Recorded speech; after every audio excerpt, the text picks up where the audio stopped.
அன்பார்ந்த முருகபக்தர்களுக்கு வணக்கம். நான் ஜெயமிஸ்கே கோபி. இந்த குரல் பதிவு நான் சொல்லக்கூடிய விஷயம் ரொம்ப முக்கியமான விஷயம். நிச்சயமாக இது பல பேருக்கு வாழ்க்கையில் ஒரு படிப்பினையும், ஒரு சில பேருக்கு சில மாற்றத்தையும் கொடுக்கும்.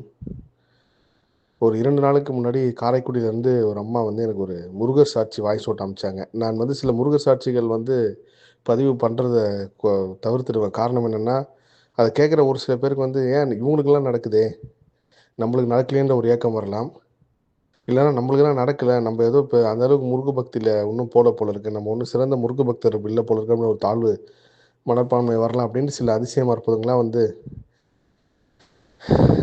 ரொம்ப பெரிய முருக சாட்சி விஷயத்தெல்லாம் நான் பதிவு பண்ணாமயே யோசிச்சு உத்தரவு கிடைச்சதுக்கு அப்புறம் தான் பண்ணுவேன். அப்படிதான் காரைக்குடியிலேருந்து ஒரு அம்மா கிட்டத்தட்ட ஒரு 3 நாளைக்கு முன்னாடி எனக்கு ஒரு குரல் பதிவு அனுப்புறாங்க. முருகர் சாட்சி சம்மந்தமா அவங்க பேத்திக்கு ஒரு விஷயம் குணமாகுது. ரொம்ப எல்லாருமே கைவிட்ட நிலையில அவங்க மருத்துவமனையில இருந்து அவங்க எனக்கு ஒரு விஷயம் ஃபோன் பண்றாங்க. அப்போ அவங்க ஒரு விஷயம் செய்கிறாங்க. அது மூலயமா அந்த குழந்தை குணமாகி அது முருகர் சாட்சி அனுப்பும்போது எனக்கு ஃபோன் பண்ணி பேசும்போது அவங்க பையன் சம்மந்தமாக ஒரு விஷயம் கேட்டாங்க. அப்போ அவங்க பையன் விஷயமா நான் சொன்னப்போ இந்த கோவிலுக்கு போயிட்டு வாங்கம்மா அப்படின்னேன். இன்றைக்கி எதார்த்தமாக அந்த முருகர் சாட்சி எடுத்து பதிவு பண்ணலாம் அப்படின்னு சொல்லி எடுக்கும்போது முன்ன மாதிரி வாட்ஸ்அப் சேனலில் டைரெக்டாக அந்த குரல் பதிவு எடுத்து போட முடியும். பட் ஆனால் இப்போது அதுக்கு முன்ன வசதி தரல. வேறு ஒரு மொபைல்லேருந்து ரெக்கார்ட் பண்ணி தான் போட முடியும். ஆனால் இப்போ வேண்டாம் அப்படின்னு சொல்லி நிப்பாட்டிட்டேன். இன்று மாலை அந்த அம்மா எனக்கு ஃபோன் பண்ணி ஒரு விஷயம் சொன்னாங்க. பெரிய அதிர்ச்சி ஆயிடுச்சு. ஏன்னா, அன்னைக்கு எனக்கு வந்த இன்ஸ்டிங்கும், இவங்க சொன்ன இன்ஸ்டிங்கும் கண்டிப்பா இத பொது வெளியில ஒரு உதாரணமா சொல்லி, நெறைய பேரோட வாழ்க்கைய நம்ம அடுத்த கட்டத்துக்கு கொண்டு போணும். அதே சமயத்தில ஒரு விழிப்புணர்வு குடுக்கணும் அப்டின்ட்டு.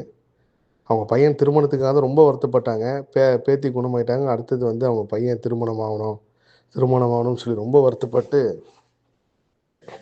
ஒரு விஷயம் கேட்குறாங்க. நான் ஒரு கோவில் சொல்லியிருந்தேன். அப்பயும் அவங்ககிட்ட என்ன சொன்னேன்னா, "அம்மா அவருக்கு பக்தி இல்ல. அவரை வற்புறுத்தி கூட்டு போகாதீங்க. முடிஞ்சா நீங்க போயிட்டு வாங்க உங்க மகனுக்காக" அப்படின்னேன். இன்னைக்கு அந்த அம்மா ஃபோன் பண்ணி அவங்க மகன் தற்கொலை பண்ணிக்கிட்டாரு அப்படின்னு சொல்லி எனக்கு பெரிய ஷாக் ஆயிடுச்சு. திங்கட்கிழமை அன்னைக்கு இறந்துருக்காரு. இந்த அம்மா எனக்கு வாய்ஸ் நோட் அனுப்புனது சண்டே அனுப்புனாங்க. அதை கூட நான் 2 நாளைக்கு முன்னாடி தான் நான் பார்த்தேன். ஒவ்வொரு இதே மாதிரி இந்த டைமில் தியானம் முடிச்சுட்டு ஒவ்வொருத்தருக்கா ரிப்ளை பண்ணும்போது அந்த செய்தியை பார்த்தேன். ஸோ இந்த குரல் பதிவில் சொல்ல வர்றது என்னென்னா, உங்கள் குடும்பத்தில் அண்ணனோ அக்காவோ இல்லை யாராவது இருக்காங்கன்னா ரொம்ப வற்புறுத்தி அவங்கள திருமணம் பண்ண வைக்காதீங்க. காரணம் என்னென்னா, அவங்களுக்கு மனசில் ஏதோ ஒன்று இருக்கும். அந்த ஆன்மா ஏதோ ஒரு விஷயத்தோட கனெக்ட் ஆகிருக்கும். எப்போயுமே மனிதனுக்கு தானாக வரப்போது தான் எல்லாம் நடக்கும். நம்ம எவ்வளோ ஃபோர்ஸ் பண்ணாலும், எவ்வளோ வற்புறுத்தினாலும், எவ்வளோ விஷயத்த நம்ம அழுத்தி சொன்னாலும், அந்த ஆன்மாவுக்கு ஒரு விஷயம் பிடிக்கல அப்படின்னா, அது இந்த மாதிரி ஒரு விஷயமா மாறுதுன்றது என்னோட கர்மாராய்ச்சியில் கிட்டத்தட்ட 30, 40 சம்பவங்கள் பார்த்தேன். அதனால் உங்கள் குடும்பத்தில் அப்படி யாருனா இருந்தாங்கன்னா, அவங்க விருப்பப்பட்டு அவங்களா விருப்பப்பட்டு கேட்குற வரைக்கும் பெற்றோர் அக்கறைன்றது ஒரு பக்கம் உண்மைதான். பெத்தவங்களுக்கு பையனுக்கு கல்யாணம் ஆகலையே, பொண்ணுக்கு கல்யாணம் ஆகலைன்னு ஒரு வருத்தம் இருக்கும். அதை தாண்டி அவங்க ஆன்மா ஏற்றுக்கணும். அவங்களுக்கு அந்த தனி இன்ட்ரெஸ்ட் வரணும். அப்படி வற்புறுத்தி பண்ணாங்க. நிறைய பேரோட வாழ்க்கை இன்றைக்கி ஒரு பெரிய கேள்விக்குறியா நிற்கிது. ஒரு சில பேர் வாழ்க்கை இப்படி அந்த காரைக்குடியில் இருந்த தம்பி மாதிரி சில விஷயங்கள் முடியுது. அதே மாதிரி தான் அந்த கோவில் விஷயம். பக்தி இல்லாதவங்கள வற்புறுத்தி கூட்டு போகாதீங்க. யாரையுமே வற்புறுத்தி பக்தியை வர வைக்காதீங்க. கணவனோ மனைவியோ அவங்களுக்கு சாமி கும்பிட விருப்பம் இல்லையா, விட்டுட்டு நீங்கள் உங்கள் பக்தி நிலையில் மட்டும் சரியா இருங்க. ரொம்ப ஃபோர்ஸ் பண்ணி சண்டை போட்டு அந்த சண்டையை பெரிய சண்டையாகி கடைசியில் வாழ்க்கையே பிரிகிற அளவுக்கு ஒரு சூழ்நிலை கொண்டு போய் விட்டுரும்.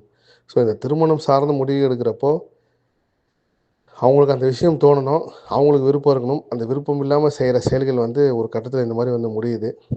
அந்த மாதிரி யாராவது உங்கள் வாழ்க்கையிலையும் உங்கள் ஃபேமிலியிலையும் இருந்தாங்கன்னா, ஒரு சில நாள் பொறுமையாக இருந்து அவங்களே மாறுவாங்க நம்பிக்கையோடு காத்திருப்பது நலம். ஸோ என்னோடய கர்ம ஆராய்ச்சியில் நான் இப்போ தான் சில விஷயங்கள் மெடிடேஷன் முடிச்சுட்டு இந்த விஷயத்த கண்டிப்பாக பதிவு பண்ணி ஆகணுன்றது இப்போது 12:30 மணி நைட்டு இந்த நேரத்தில் குரல் பதிவு செய்கிறேன். எல்லா புகழும் முருகனுக்கே. நன்றி.